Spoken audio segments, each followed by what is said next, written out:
आज हम कवर कर रहे हैं इंडियन एक्सप्रेस के एडिटोरियल्स बिकॉज़ आज द हिंदू के न्यूज़पेपर नहीं आया है, तो इसलिए हमने आज सोचा कि चलो इंडियन एक्सप्रेस कवर कर लेते हैं। तो सबसे पहला अभी जो इसका एडिटोरियल है वो ये है कि कनाडा ने हमारे ऊपर एलिगेशंस लगाए हैं कुछ, तो ये बोला गया है कि हमने जो है विना कन्वेंशन ऑन डिप्लोमेटिक रिलेशन को वायलेट किया है।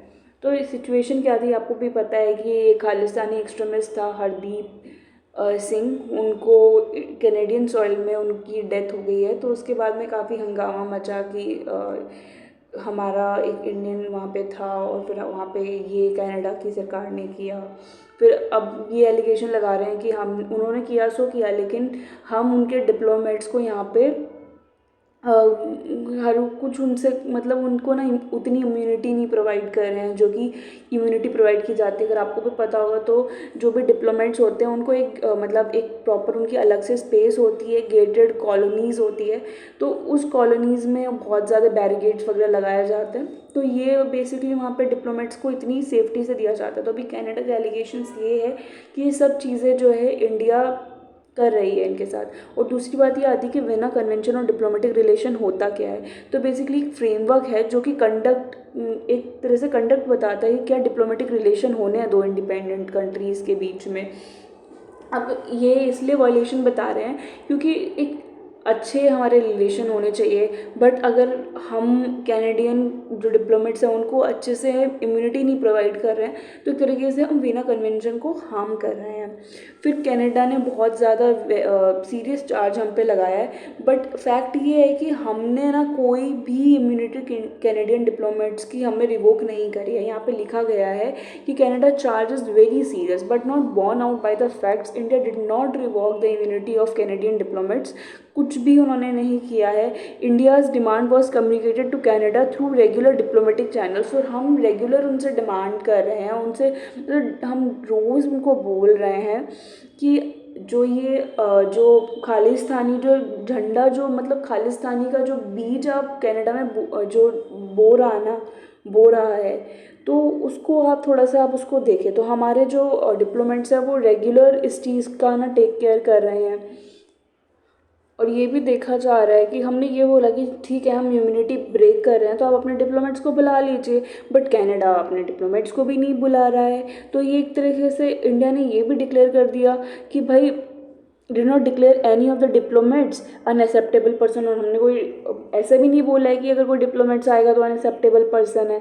तो इसके अंदर क्या हो रहा है कि India has right to do so under article 9 में है कि without explaining it decision to the sending state. मतलब हमारे हर एक कंट्री के पास आर्टिकल 9 के अंदर राइट है कि अगर वो चाहता है बिना किसी उसको एक्सप्लेनेशन दिए कोई भी स्टेट को उनके जो मतलब वो होते हैं ना डिप्लोमेट्स, उनको वापस भेज सकता है। लेकिन हमने ऐसा भी नहीं किया कि हम उनको भेज रहे हैं। तो रियल क्वेश्चन ये आता है कि India has a right to ask Canada और any country to cut down size of its mission operating in Indian soil. मतलब जैसे कि हम बोल रहे हैं कि खालिस्तानी वाला जो बीज बोया जा रहा है कनाडा के अंदर, तो क्या इंडिया के पास राइट है किस कनाडा से पूछने में या कोई भी किसी भी कंट्री से पूछने में कि भाई आप जो ये मिशन इंडिया को मतलब इंडिया को इफ़ेक्ट कर रहा है, जो भी आपके वहाँ पे मिशन बन रहे हैं तो उसको आप कम करवाइए। मतलब गवर्नमेंट चाहती है तो कुछ ना कुछ उनको पकड़ के या उनको कट डाउन करवा सकती है। तो बात ये है कि हाँ किया जा सकता है ऐसा। तो मिनिस्ट्री ऑफ एक्सटर्नल अफेयर्स ने क्या किया है, मिनिस्ट्री ऑफ एक्सटर्नल अफेयर्स ने ये किया है कि उन्होंने ये बोला है कि इंडिया का जो एक्शन है ना आर्टिकल 11 क्लॉज 1 का, इसके अंदर ये प्रोविज़न दिया हुआ है कि वो रेगुलेट कर सकते हैं कोई भी मिशन जिससे हमें हार्म हो रहा हो, the size of mission and provide in the absence of specific agreement as to size of the mission the receiving state में require that size of mission be capped within limits considered to be reasonable and normal. वही वाली बात हो गई कि भाई हम अगर कोई भी आर्टिकल 11 क्लॉज 1 के अंदर हम ये बोल सकते हैं कि कोई भी मिशन है वो आप हमारे जो कंट्री में हो रहा है उसको थोड़ा सा आप देखिए। तो this provision gives the receiving state the right to ask, यही हमें प्रोविज़न है जो कि हमें राइट देता है कि हम कनाडा से पूछें कि ये जो आपका मिशन है उसका साइज़ आप थोड़ा कम कीजिए और उसको नॉर्मल स्टेट में आप लेकर आइए। ठीक है, फिर इसके बाद में आगे चलते हैं। During the negotiation, it was proposed that receiving state shall have power to limit the size of mission। वही वाली बात बार बार की जा रही है। फिर इसके बाद में मतलब अगर आप ये देखेंगे, ठीक है, तो और कई बार ये भी देखा जाता है कि जो कैनेडियन डिप्लोमेट्स हैं ना, वो बहुत ज़्यादा इंटरफेयर करते हैं इंडियन के मैटर्स के अंदर। कि जो कैनेडियन डिप्लोमेट्स हैं ना, वो बहुत ज़्यादा ना मतलब इंटरफेयर करते हैं। तो एक तरीके से म्यूचुअल जो डिप्लोमेटिक प्रेजेंस होती है ना दोनों कंट्रीज़ में, तो वो उसके अंदर भी एक पैरिटी वाला ना सिचुएशन नहीं लेके आ पाते, ट्रस्ट वगैरह नहीं बन पाती है दोनों के बीच में।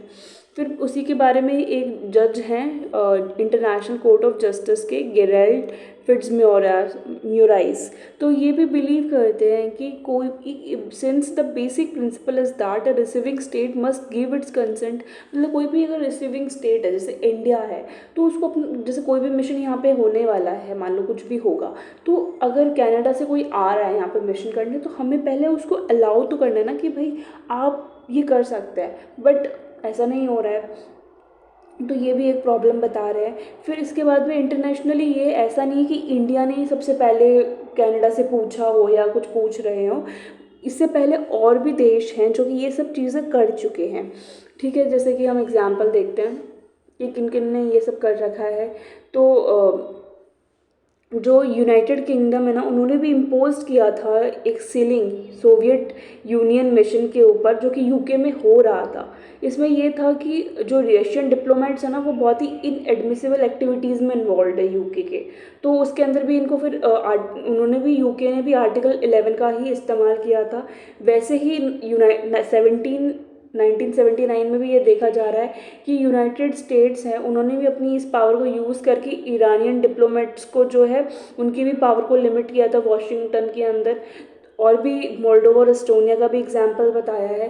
तो apart from article 11, India has other legal options too. हमारे पास अलग ऑप्शन और है, जैसे कि under article 41(1) of the VCDR, person enjoying diplomatic privileges and immunities are oblige not to interfere in internal matters. अब मान ले ये भी बोला गया है कि अगर कोई भी अगर डिप्लोमेट्स है, तो वो डिप्लोमेट ही है, वो हमारे इंटरनल मैटर्स में नहीं पार्टिसिपेट कर सकते। जैसे कि अभी हमने बात किया कि वो यहाँ पे आते ही नहीं है, बल्कि जो कैनेडियन जो डिप्लोमेट्स है वो हमारे इंटरनल मैटर्स में भी बहुत इंटरफेयर करते हैं। तो आर्टिकल 41(1) को भी इंडिया ने ऊपर उठाया है कि ये बोला है कि कोई भी कैनेडियन जो डिप्लोमेट है वो हमारे इंटरनल मैटर्स में भी नहीं पार्टिसिपेट कर सकते। तो ये बात हो गई। फिर इसके बाद में और भी आगे ये बोला गया है कि बाकी बस यही पिक्चर है पूरी की पूरी। बस ये बोला गया कि India action are consistent with its international law obligation. और फिर ये लार्जर पिक्चर बता रहा है कि यहाँ पे लैक ऑफ ट्रस्ट देखने को मिल रहा है हमें ओटावा और न्यू दिल्ली के अंदर। तो बहुत ही हैphazard सा मतलब था ये। मैं थोड़ा सा इसका ट्रस्ट बता देती हूँ। ये है कि अभी काफ़ी टेंशन चल रही है। हमने जैसे कि वीज़ा भी कैंसिल कर दिए थे कुछ टाइम पहले कनाडा और इंडिया के अंदर। तो कनाडा और इंडिया में क्या हो रहा है कि लैक ऑफ इश्यूज़ देखने को जा रहे हैं। क्यों? क्योंकि वहाँ पे खालिस्तानी वाला जो इशू हुआ था जब डेथ हुई है, तो उससे ये हुआ कि एक तो उन्होंने गलती करी और ऊपर से हमसे वो और पूछ रहे हैं कि हमारे डिप्लोमेट्स को आप तंग कर रहे हो, ये कर रहे हो। तो ये बोल रहे हैं और फिर ये बोल रहे हैं कि आप वेना कन्वेंशन का जो है ब्रेक कर रहे हो। वेना कन्वेंशन और डिप्लोमेटिक रिलेशन है ना, आप उसको कर रहे हो। कनाडा का ये एलिगेशन है, बट रियलिटी ये है कि ऐसा बिल्कुल भी नहीं है। इवन हम उनको आज भी वही इम्यूनिटी प्रोवाइड कर रहे हैं जो कि एक टाइम पहले प्रोवाइड करते थे हम। फिर इसके अंदर आर्टिकल 9 को अंदर बताया गया है कि मतलब आर्टिकल 9 मेंशन किया है, आर्टिकल 11 मेंशन किया है, आर्टिकल 41 मेंशन किया है। 3 आर्टिकल्स को यहाँ पे मेंशन किया है। आर्टिकल 11 में ये बोला गया है कि कोई भी कंट्री है वो दूसरी कंट्री को बोल सकता है कि भाई अपने जो भी आप मिशन है ना, वो यहाँ पे आप रेगुलेट कीजिए और थोड़े कम कीजिए, ये भी बोल सकता है। फिर उसके बाद में आर्टिकल 11 और क्लॉज 1 के अंदर हमने ये चीज़ देखी कि काफ़ी इंडिया ही ऐसी जगह नहीं है, काफ़ी ऐसे देश भी है जो ये आर्टिकल को पहले भी यूज़ कर सकते हैं, कर चुके हैं। यूके और सोवियत यूनियन की हमने बात करी, फिर उससे बाद में हमने USA और ईरान की बात हमने करी, तो ये पहले हो चुका है। फिर हमने ना एक आर्टिकल 11 क्लॉज 1 को ही इतना ज़्यादा यूज़ नहीं किया, हमने एक आर्टिकल को और यूज़ किया है, दैट इज़ आर्टिकल 41 और 1। उसमें ये बोला गया है कि कोई भी डिप्लोमेट अगर इंडिया में आ रहा है तो वो हमारे इंटरनल मैटर्स में नहीं इंटरफेयर करेगा। ऐसा नहीं है कि कोई बाहर का अगर डिप्लोमेट आएगा तो हमारे इंडियन मैटर्स में इंटरफेयर करेगा। तो ये ओवरऑल क्रक्स है, और ये दिखा रहे हैं कि हमारे अगर कभी भी इंडिया और कनाडा का इशू आता है तो आप ये कन्वेंशन मेंशन करके और ये कुछ आर्टिकल्स को मेंशन वहाँ पे कर सकते हैं। और बहुत हाईली चांस होते हैं कि जब भी कोई कंट्रीज़ में डिस्प्यूट्स हो रहे होते हैं तो आ जाता है, तो आप क्रिटिसिज्म में इसको बता सकते हैं। तो थोड़े बहुत 2 पॉइंट्स आप यहाँ से एक्सट्रैक्ट कर सकते हैं, बाकी ठीक है। फिर इसके बाद में हमने बात करनी है कि विमेन वर्सेस फीटस। आपको बात की जा रही है कि बहुत ये सिलसिला शुरू हुआ था कि जब 16 अक्टूबर के आसपास था कि नहीं 16 अक्टूबर नहीं था, शायद 6 अक्टूबर था। तो 6 अक्टूबर के पास क्या होता है, एक लेडी थी, उनका ना मतलब 6 वीक से ज़्यादा हो गया था कि उनको अपना बेबी को जो है मतलब उन अबॉर्शन कराना था उनको। तो वो एम्स की कमेटी बैठती है डॉक्टर्स की, उन्होंने कंसल्ट करी और 10 अक्टूबर को उनका अबॉर्शन करा दिया गया। ये बोला गया कि अगर कुछ भी होगा तो उससे मेरी मेंटल हेल्थ को प्रॉब्लम होगा। तो ये एक थोड़ा सा इसके बारे में बताया गया। फिर यहाँ से स्टार्ट हुई है कहानी, जिसके अंदर ये बोला गया है कि विमेन के पास उसकी जो मतलब जो रिप्रोडक्टिव जो राइट है हर एक लेडी का अधिकार है। ऐसा नहीं होता कि आप ये बोल रहे हो कि 6 वीक्स के बाद में कोई बच्चे का हार्ट जो है वो पंप होने लग जाता है, तो एक विमेन है उसको ना चाहते हुए भी उस बेबी को आगे कंटिन्यू करना होगा, तो ऐसा नहीं है। तो रिसेंटली 1 साल भी नहीं हुआ है तो प्रेग्नेंट विमेन को 2 extreme made to go through 2 extremes by the Supreme Court. ये बोला गया है कि पहले 3 बेंच जज बैठी थी सुप्रीम कोर्ट की, जो कि हेड की गई थी चीफ जस्टिस ऑफ इंडिया से। उन्होंने ये बोला कि the right of every women to make reproductive choice without undue interference from the state is a central to the idea of human dignity.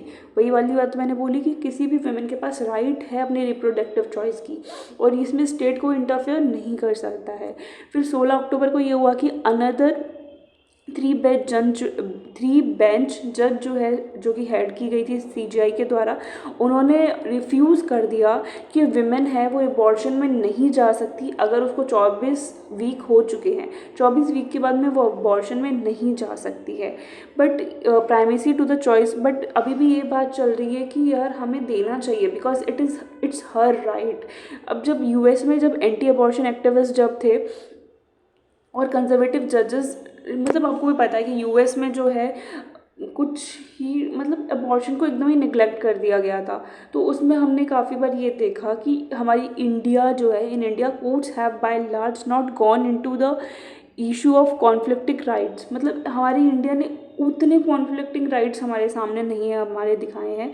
फिर इसके बाद में ये बोला गया है कि जो सुप्रीम कोर्ट का 2022 का जो वर्डिक्ट था, उसमें ये बोला गया है कि judiciary has entertained petition to help pregnant women extend the boundaries of their reproductive right to abortion. The activist recently contributed to the eventual amendment of the law to make available termination from 20 to 20, मतलब यही वाली बात है कि हमने 20 से 24 weeks तो किया ना। ऐसा नहीं है कि हमने एकदम से राइट्स को छीन लिया और एकदम ये वाली बात नहीं है। बट हम अभी 24 से ऊपर हम अलाउ नहीं कर रहे हैं, बट स्टिल 20 से 24 तो हमने किया ही था। फिर इसके बाद में सुप्रीम कोर्ट का लेटेस्ट जो वर्डिक्ट था वो भी एक तरह से सिग्नल देता है जुडिशल एक्टिविज़म में।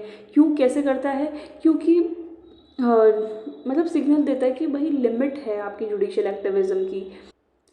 तो वही था कि जो मतलब जुडिशल एक्टिविज़म, इसको अगर हम क्लियर वर्ड में देखें ना, जुडिशल एक्टिविज़म क्या होता है कि जब कोर्ट खुद इंटरवीन करके और कुछ चीज़ें चेंज करने की कोशिश कर रहा हो, लेकिन जो 24 वीक जेस्टेशन पीरियड वाला जो चीज़ है वो सुप्रीम कोर्ट भी नहीं कर पा रहा है। चाहे कुछ भी आप मतलब एक तरह से लिमिटेशन है यहाँ पे, क्योंकि डॉक्टर्स हैं, लॉयर्स हैं, जजेस हैं, सबको मतलब एक डेंजरस सिग्नल दिख रहा है अगर ऐसा वो कर देंगे तो। फिर इसके बाद में ये वाला जो मैंने स्टार्टिंग में केस बताया था ना कि एक 24+ एक प्रेग्नेंट वुमेन थी जो 6 अक्टूबर को गई थी एम्स मेडिकल बोर्ड के पास। फिर उन्होंने जो अक्टूबर था उसमें 2 सुप्रीम कोर्ट जज की बेंच बैठी, फिर उन्होंने हेल्ड किया कि चलो ठीक है आप टर्मिनेट करा सकते हो। फिर 10 अक्टूबर को उन्होंने टर्मिनेट करा दिया था। तो ये एक तरह से मतलब एक केस बताया है कि काफ़ी ऐसे केसेस होते काफ़ी ऐसे केसेस होते हैं और फिर इनसे क्या होता है, कॉन्फ्लिक्ट्स क्रिएट होती है।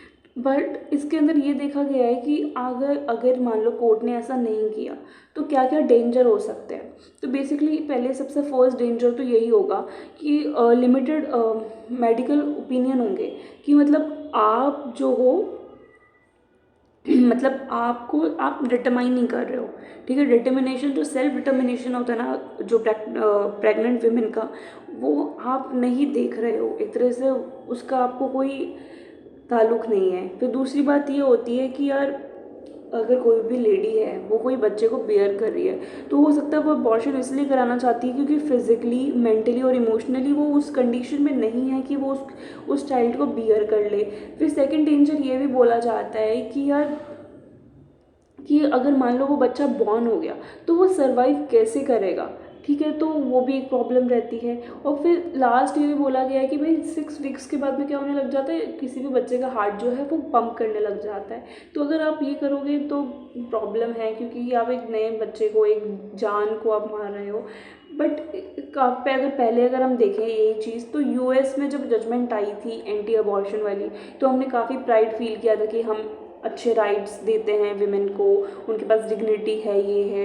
बट अब जब ये देखा जा रहा है कि अब जब ये एक्सटेंड करने की बहुत ज़्यादा ही बात की जा रही है, तो ये एक तरह से डेंजर सिग्नल्स हमें देखने को मिल सकते हैं, ठीक है। और इसके बाद में ये भी बोला गया है, मतलब बात यही है कि अगर यूएस कर चुका है, यूएस नहीं कर रहा है और हम कर रहे हैं, फिर भी हम जब 24 वीक्स पे भी स्टॉपेज लगा रहे हैं ना, तो इसका मतलब ये है कि हम जो विमेन है ना, उनके राइट्स को अगर हम हनन कर रहे हैं, अगर वो ज़बरदस्ती उनको बोलेंगे कि आप अबॉर्शन नहीं करा सकते हो, आपको एक बच्चा कैरी करना हो, तो एक डेंजर सिग्नल वो देखने को मिलता है। तो फिर हमारे में और यूएस में क्या ही थोड़ा अंतर रहेगा। तो आर्टिकल में यही कहा जा रहा है। एक क्रक्स मैं बता देती हूँ। बेसिकली इन्होंने ये बोला है कि यूएस से और हमें कंपेयर किया है सबसे पहले तो, कि भाई यूएस में एंटी जो अबॉर्शन थे, बट हमने जब 20 से 24 किया तो दिखा कि हमारी कितनी लिबरल माइंडसेट है हमारा। बट अभी हमें और करना चाहिए, क्योंकि हम जो प्राइड कर रहे हैं ना कि 20 से 24 किया, वो बहुत जल्दी वैनिश हो जाएगा, क्योंकि हमने और एक्सटेंड हम कर नहीं रहे। फिर उसके बाद में अभी रिसेंटली केस था, उसके अंदर ये बोला गया था 2022 में, जब सुप्रीम कोर्ट की जजमेंट बैठी थी 3 जज की, तो उसमें भी ये बोला गया था कि किसी भी ये विमेन का राइट होता है कि वो कोई भी बच्चे को कैरी करना है कि नहीं करना, कि वो खुद से डिसाइड करेगी। फिर रिसेंटली ये बोला जा रहा है कि यार चीज़ें चेंज हो रही है, 24 से क्रॉस भी चीज़ें हैं, जाने की कोशिश कर रही हैं। फिर बाद में एक एग्जांपल बताया 24 को प्लस करने से, क्योंकि अभी रिसेंटली एक केस था कि जब 24+ वीक की एक प्रेग्नेंट विमेन थी, वो जाती है फिर वो पूछती है कि क्या मैं अबॉर्शन करा सकती हूँ, फिर उसका अबॉर्शन होता है। तो ये एक तरह से क्रक्स है कि हाँ ऐसा हो चुका है, और ऐसे बहुत सारे केसेस भी होंगे जो कि इन फ्यूचर हो सकते हैं। तो बस यही है इसके अंदर, बस ये है कि आने वाले टाइम में हम देखेंगे कि 24 से ज़्यादा होता है कि नहीं होता। ये जस्ट एक डिबेट थी इनके बीच में। तो ये 2 आर्टिकल्स हमने देख लिए, एक तो वीना कन्वेंशन है क्या, हाँ वीना कन्वेंशन वाला, और एक विमेन वर्सेस फीटस वाला। बाकी हमने ये गगनयान कल वाले हिंदू में कवर कर लिया। और उसके बाद में यही है कि पाकिस्तानी आर्टिस्ट को हम इंडिया में काफ़ी देखते हैं कि बैन होना भी, शायद मीडिया में कोई विमेन थी वहाँ पे, उनके साथ कुछ हुआ था। फिर इसके बाद में ये सब दोनों आर्टिकल नॉट रेड यूज़फुल। और कास्ट वाला भी हम देख चुके थे कल परसों, हमने जब हिंदू का एडिटोरियल देखा था कि राहुल गांधी जी है वो पूछ रहे थे कास्ट सेंसस के लिए, लेकिन मोदी जी ने बोला कि मेरे लिए जो कास्ट है वो सिर्फ पॉवर्टी है। तो वो भी आर्टिकल हम कवर कर चुके हैं, तो इसको भी पढ़ने की भी नीड नहीं है। तो dates for all for today, क्योंकि 2 आर्टिकल हम ऑलरेडी कवर कर चुके हैं, 2 आज हमने कर लिए। बाकी कल से वही द हिंदू कंटिन्यू होगा, जस्ट बिकॉज आज आया नहीं था तो रिदम नहीं टूटना चाहिए, तो मैंने इसका रिकॉर्ड कर लिया। बाकी that's all for today, thank you and have a nice day.